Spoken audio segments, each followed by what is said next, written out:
what exactly is a person? Where does yourself, the real you, actually live? Now, we tend to think the answer is pretty simple, right? It's in your body. But what if it isn't? In this explainer, we're diving into the fascinating book Beyond the Body, which really challenges our most basic ideas about who we are. It all starts with this one question. When does a person's life really come to an end? You know, the obvious answer is at the moment of biological death. But, as we're about to see, that might be a way too simple answer for a deeply complex reality. All right, first up, is the self just the body? Let's talk about the common sense view. In most of our societies today, we have this very clear idea. We tend to see life and death as a simple binary, like a switch that just gets flipped from on to off. This is pretty much our default setting. It's all laid out so neatly, isn't it? On one side, you're alive in every possible sense. On the other side, you're dead. It's clean, it's tidy, and honestly, it feels right. But this neat little separation is exactly what this book wants us to question. Because what happens when someone doesn't fit neatly into one of those two boxes? The whole argument here is that our simple binary model it fails to account for the messy, complicated truth of what it means to be human. And this is where things get really interesting. The authors introduce two hybrid states that just completely blow up our common sense view. On the one hand, you have people who are biologically alive, but socially dead. And on the other, you have people who are socially alive, but biologically dead. Sounds kind of wild, right? Let's unpack them. Okay, so we'll start with that first hybrid state. Now, the book uses the pretty provocative term vegetables to explore this concept of people whose bodies are alive, but whose social personhood has, for all intents and purposes, completely ended. So, what is social death? It's this state where a person is no longer really recognized as a participant in the social world.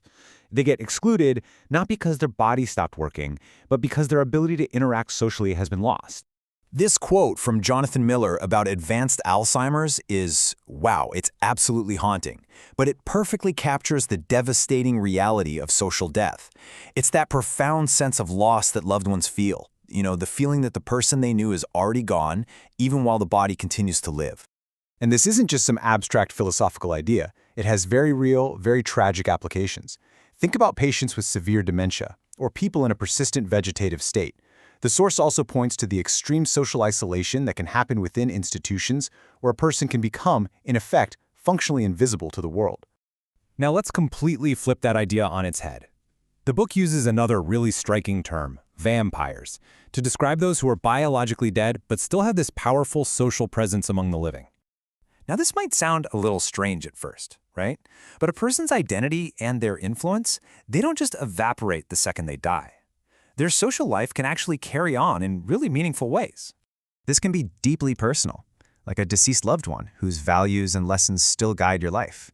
Or it can be cultural, through the importance we place on ancestors or our beliefs in ghosts and spirits. And it can be societal, too.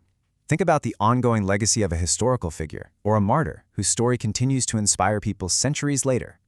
They are biologically dead, for sure, but socially, they are very, very much alive. So what's so crucial to understand here is that our modern belief, the one that says the self is locked inside the body, is just that, a modern belief. It's not some universal truth. For most of history, people saw this relationship very differently. And by looking back, we can find these really powerful examples of cultures that didn't just accept the separation of self and body, they actually built it right into their understanding of the world. Okay, take a look at this. This is a stunning 15th century tomb called a transitomb. On the top level, you see Archbishop Chichele in all his social glory, a powerful man of the church. But look carefully. Look at that bottom level. What you see down there is a decaying corpse. And this wasn't meant to be gruesome. It was a very clear visual statement. This tomb presents the double body. You have the enduring social person with all their status and identity, and then you have the temporary physical body that's just going to decay. They are two separate things. And in this image, from the dance of death, death isn't some final stop. No, death is an active character, an animated skeleton that literally dances with everyone, from popes to peasants. It shows a world where that boundary between the living and the dead was fluid, and it was constantly being crossed. So when you put all these pieces together, these hybrid states, this historical perspective, it really forces us to rethink our entire concept of personhood. It pushes us beyond the simple idea of the body as just a container for the self.